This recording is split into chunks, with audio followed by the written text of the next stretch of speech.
Hello YouTube, I'm Toby, and today we are unboxing my brand new ThinkBook 15. So without further ado, let's just get to it.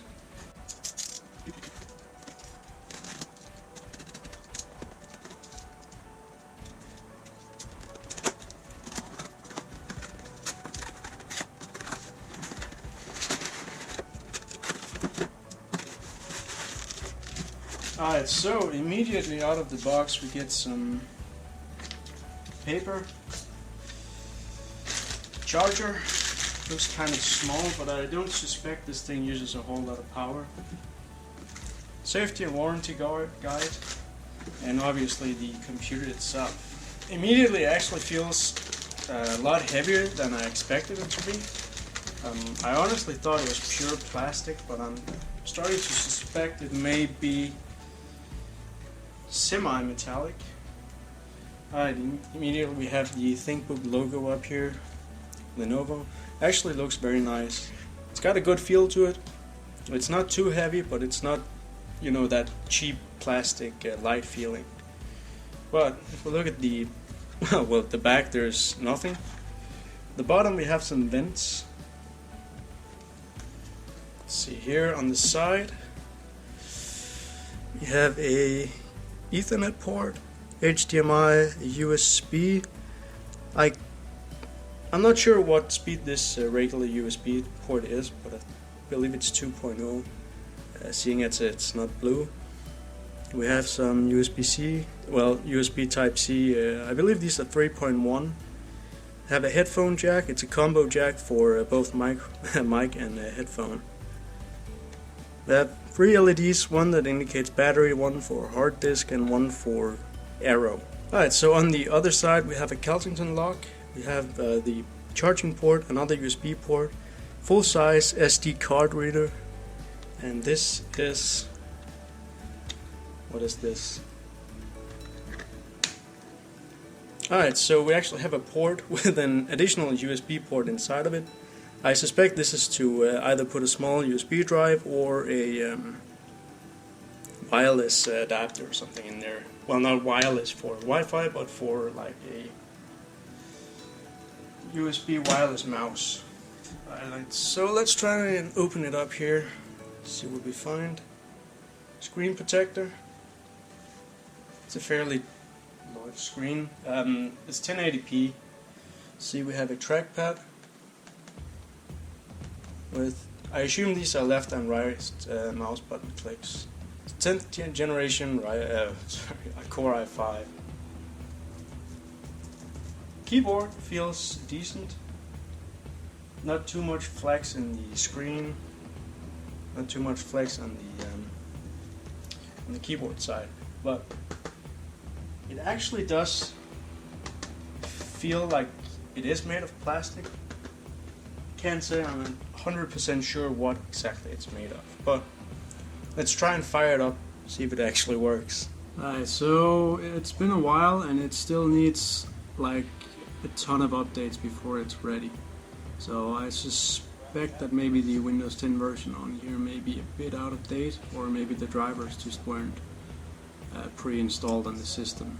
Now I've noticed the exhaust for the, well, the entire exhaust, pretty much exhaust right out here at the bottom of the screen basically.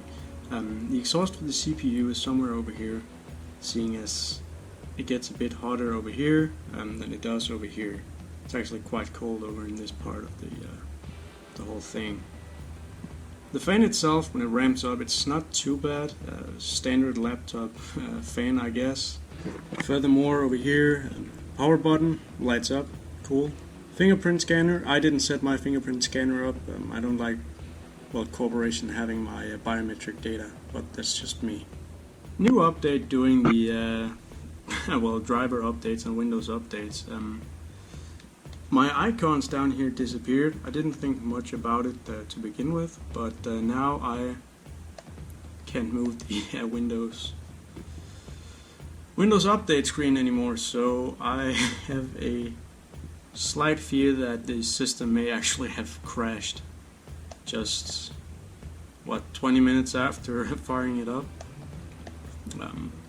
I'm not sure if this is Windows or Lenovo or whatever is going on here. Alright, so far so good. All updates are installed and we had no further crashes. I figure we just look a little bit at the system information. Now the processor we're running is an Intel Core i5-1035G4. There comes the Lenovo Vantage toolbar. It is a quad core and it's clocked at 1.1 GHz, but according to the website I bought it from, it should be able to boost up to 3.7 GHz.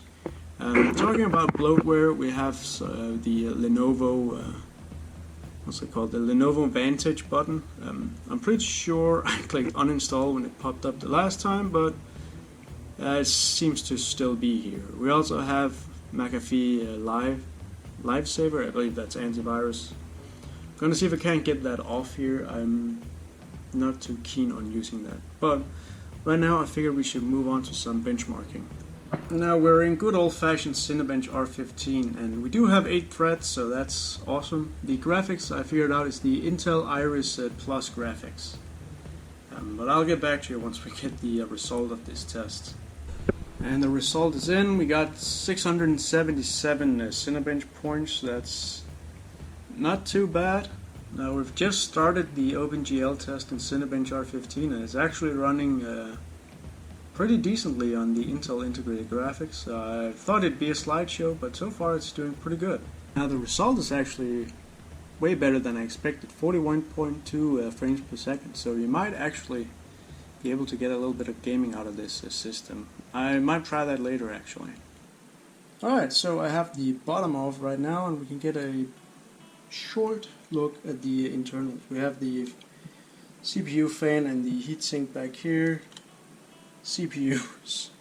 It's probably right here, seeing as it's the only thing with a heat pipe. It's just one heat pipe, but I'm hoping that's adequate. Under here we have our one stick of RAM. It's 8 GB.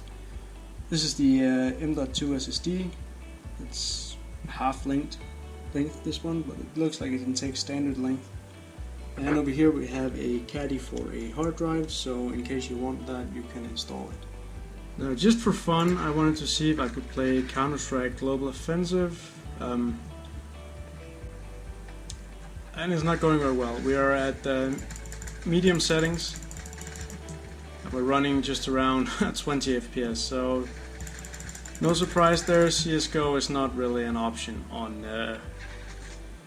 on this system. Unfortunately, it'd be cool if it would, but nope. Alright, so the final thoughts on the Lenovo ThinkBook.